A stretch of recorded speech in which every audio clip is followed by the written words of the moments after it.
రాజ్యసభ లోకసభ 2 సభల్లో కలిసి 50 పార్టీలకు ప్రాతినిధ్యం ఉంది. 49 పార్టీలు సపోర్ట్ చేశారు. ఒకే ఒక పార్టీ దిక్కుమాలిన పార్టీ.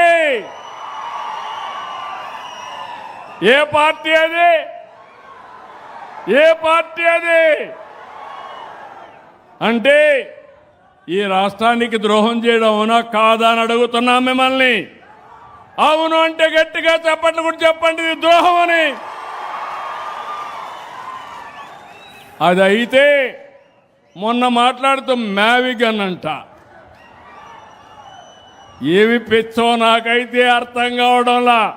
పిచ్చ ముదిరింది.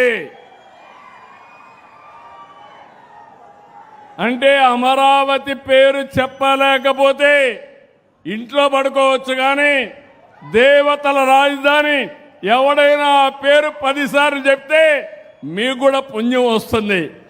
అలాంటి రాజధానిని పేరు చెప్పడానికి ఇష్టం లేకుండా మ్యావిగన్ అంటున్నాడు. అదేంటో నాకు అర్థం కాదు. మీకు అర్థమైందా? మీకు మ్యావిగన్ కావాలని అడుగుతున్నా. వద్దు అంటే గట్టిగా చెప్పట్లు కూడా చెప్పండి కరెక్ట్ కాదని. అందుకే నేను మిమ్మల్ని అందరినీ ఒకటే అడుగుతున్నా. ఒకప్పుడు తీవ్రవాదులు ఉండేవాళ్ళు, ముఠా నాయకులు ఉండేవాళ్ళు, మత విద్వేషాలు క్రియేట్ చేసేవాళ్ళు. ఏదైతే మొన్నే మీరు చూశారు ఎలాంటి వాళ్ళంటే బాబాయిని చంపి నా చేతిలో కత్తి పెట్టేవాళ్ళు. ఇది చూసినప్పుడు ఏం చెప్పాలో నాకైతే అర్థం కాదు.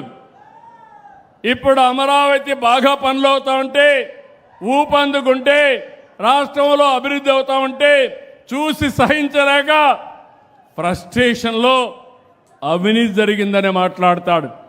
నేను ఒకటే మీకు గుర్తుపెట్టుకోండి. ఈరోజు ఆంధ్రప్రదేశ్ రాష్ట్రాన్ని 2047కి ప్రపంచంలోనే ఒక అగ్ర రాష్ట్రంగా తెలుగు జాతి నెంబర్ 1 జాతిగా తయారు చేసే బాధ్యత మనం తీసుకుందాం. దీనికి ప్రణాళికలు తయారు చేస్తున్నాను. 3 ప్రాంతాలు.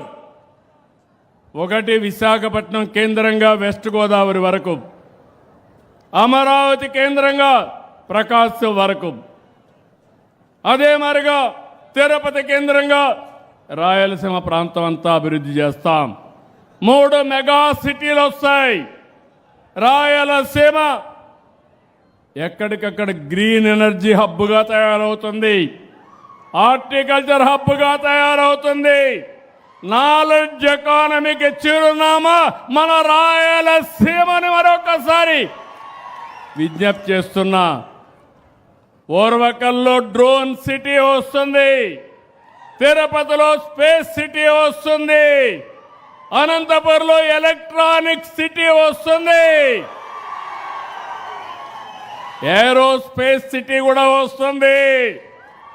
విమానాలు ఎక్కడో తయారు చేయడం కాదు, మన అనంతపురంలోనే, ఈ జిల్లాలోనే విమానాలు కూడా తయారు చేసే పరిస్థితికి వస్తారు. ఇలాంటివన్నీ పెట్టి నేను ముందుకు పోతా ఉంటే ఇష్టానుసారంగా గడిచినటువంటి 21 నెలల్లో 20 లక్షల కోట్ల రూపాయలు పెట్టుబడులు వచ్చి 23 లక్షల మందికి ఉద్యోగాలు వచ్చే అవకాశం వస్తూ ఉంది. కడపలో నేనే కడతా. స్టీల్ ప్లాంట్ కూడా వీళ్ళు కట్టకుండా చేతులు తీసిన దాన్ని పూర్తి చేసి ఎన్నికల కంటే ముందే ప్రారంభిస్తాం. ఇలాంటివన్నీ మనం చేస్తే వీళ్ళు రాష్ట్రం మీద పగబెట్టారు. పగబెట్టి ఇష్టానుసారంగా మాట్లాడుతున్నారు. పోయిన 5 సంవత్సరాలు వీళ్ళుంటే 2000 కోట్లు ఖర్చు పెట్టలేదు. అదే తెలుగుదేశం వస్తానే హంద్రీ నీవా ప్రపంచంలోనే పొడవైనటువంటి కాలువ, ఎన్నో లిఫ్ట్ ఇరిగేషన్లు పెట్టి సమర్థవంతంగా చివరి భూములకి, చివరి రివర్లకు కూడా నీళ్లు తీసిపోయే పరిస్థితి వచ్చాం. నేను మీ అందరికీ ఒకటే విజ్ఞప్తి చేస్తున్నాను. పెట్టుబడులు వస్తున్నాయి, ఉద్యోగాలు వస్తాయి, యువత బాగుపడుతుంది. ఇది చూసి ఓర్వలేక వాళ్ళని భయపెట్టే పరిస్థితికి వస్తున్నారు.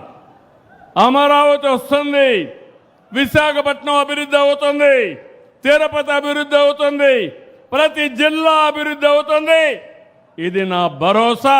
ప్రతి గ్రామాన్ని ఆదర్శ గ్రామంగా తయారు చేస్తాం. తాడిపత్రి కూడా అభివృద్ధి అవుతుంది. అదే మాదిరిగా నేను ఒకటే మిమ్మల్ని కోరుతున్నా,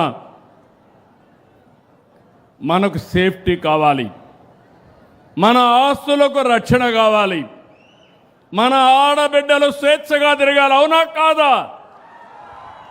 ఒకప్పుడు మీరు తిరిగారా?